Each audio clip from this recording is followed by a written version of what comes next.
What's up everyone, John Ringer from Techno Buffalo here with the review of this guy. This is the Apple Watch. As I do with all my reviews, I want to give a disclaimer. I used this for 4.5 days, and if you couldn't tell, it's the blue sport version in 42mm size. We have a full written review as well if you want to hear anything in more detail.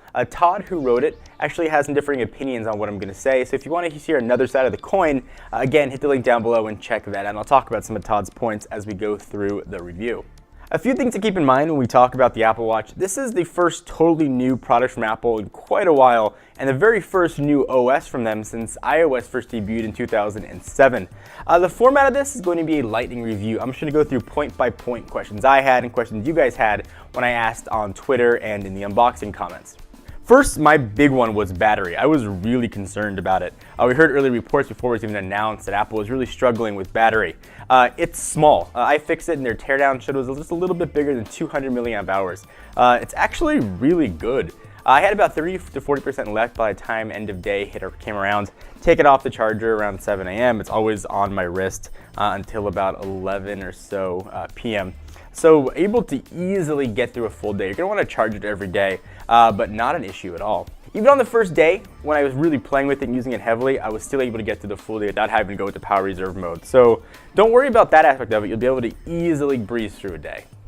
All right, so what about the UI? When I tested it at Apple's event a few months back, it was kind of confusing, and there was a definite learning curve, and there still is when actually I got the product on my wrist.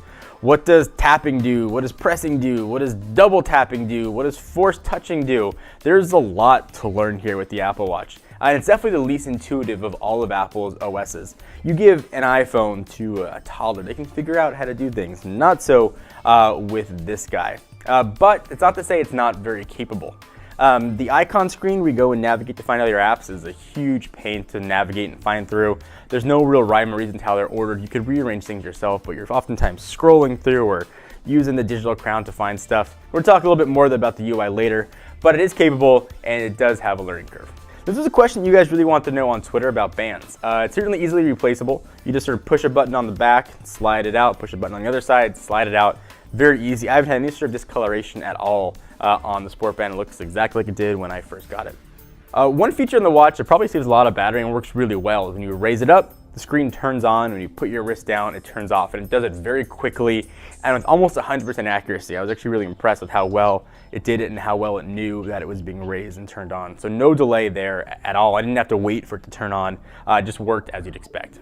A big issue that I've had with smartwatches is outdoor visibility. This is really good outdoors, no issue at all. Again though, this is the sport model, it does not have the sapphire screen. Supposedly that model is a little harder to view in direct sunlight, so bear that in mind. So what about that taptic engine Apple's been really talking a lot about? The bumps to me in it feel a little bit weak, and I've got mine turned all the way up to the top. But others have said that they had to turn it all the way down, so check out the preference. It feels different than a vibration like you might be used to. It really feels like someone's kind of tapping your wrist. It's a really neat touch. I can see that getting way more useful in the upcoming software updates, and certainly as the watch gets more advanced over different iterations. Force touch though is probably the coolest feature of this watch, I think hands down. It's really neat that not only that it works, but it can recognize a harder push. The downside though, it's really inconsistent where it gets used and how. But I could really see the utility in what it's going to be when it makes its way to a phone, which I think is going to be the killer feature on the 6S and the 6S Plus. Suffice to say that I wish there was more consistency in apps with what it could do. Force touching in the music app, for example, pulls up more menu options, but force touching on other screens doesn't do anything. You kind of just have to guess and try it and see if it's going to do anything for you.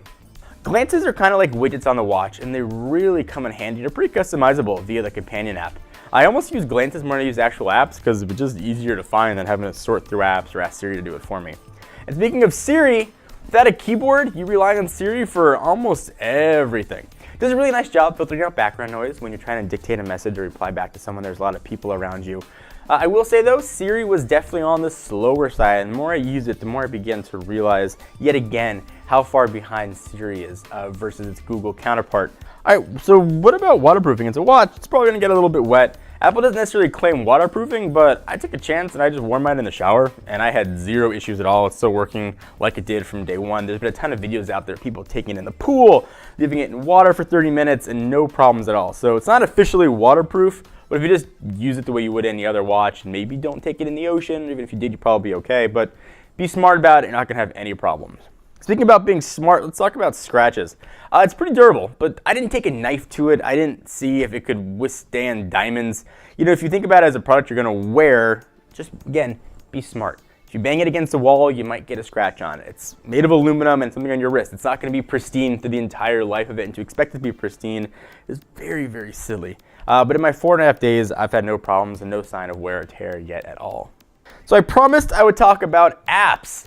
One thing to know, they don't necessarily run on the device yet. They are running through your phone, which means it's got to communicate with your phone, so that also makes them very slow. Take Shazam, for example. There's a Shazam companion app for the watch. You can go ahead and open that up, and it looks like it's listening on your watch. In fact, though, it's listening through your phone, so whether your watch is telling you anything, you got to still have your phone out of your pocket to listen. That's sort of a lot of the things that you see with the watch. It could be useful, but right now it relies on your phone way too much. All right, so what about messaging? Being able to send heartbeats and drawings to friends is fun, but the novelty definitely wore off kind of quickly. Dictating messages was handy and it worked well. Being able to send voice worked well. Being able to customize emoji was neat. But besides that, it didn't do anything that was sort of groundbreaking for me. But again, that wore off. If all your friends have Apple Watches, maybe your experience will vary. So you can use this to answer phone calls. It actually has a speaker and microphone built in. The speaker was pretty loud. I was able to hear when people were around me, and also the microphone does a nice job about filtering out ambient noise so people can hear you as well. One of the features Apple is touting about the watch is the activity monitor. They want you to get up, get active. I was really surprised how accurate it was when it came to tracking my heart rate and also the steps. I found it actually helpful to remind me to stand up and move. Every couple hours it would tell me like, hey, Lardo, stand up, which I found hypocritical because this thing never moved at all. It stayed on my wrist the whole time. The Apple Watch, like most smartwatches now, is just a notification machine. I really have yet to see a killer must-have feature on any of them. The Apple Watch doesn't do anything that Android Wear or even Pebble doesn't do. Now, for the most part, I'm pretty ambivalent towards the watch, just like I was towards Android Wear. But this ambivalence comes with a really hefty price, sort of at the lowest end at $349 and probably at $399 for the 42mm Sport. It gets very expensive. It does what I thought it would do, and it does what it does well. I just don't necessarily need what it does. There was a lot of does in there. I think you're best served waiting for Gen 2, and presumably native app support is going to come. Perhaps will thin down, even better battery life. Maybe that sapphire screen will filter its way down to the Sport model. So what's the score? We did this one a little bit differently. I wanted to give this a 7. Todd, who did our written review and also has a Sport model, wanted to give it an 8. Check his opinions out again down below. So we met in the middle with a 7.5. Go into this knowing what it does. Trying to figure out if it's right for you. If you want notifications, that's all you're looking for, and you want the best notification system available on iOS, the Apple Watch is a good way to go.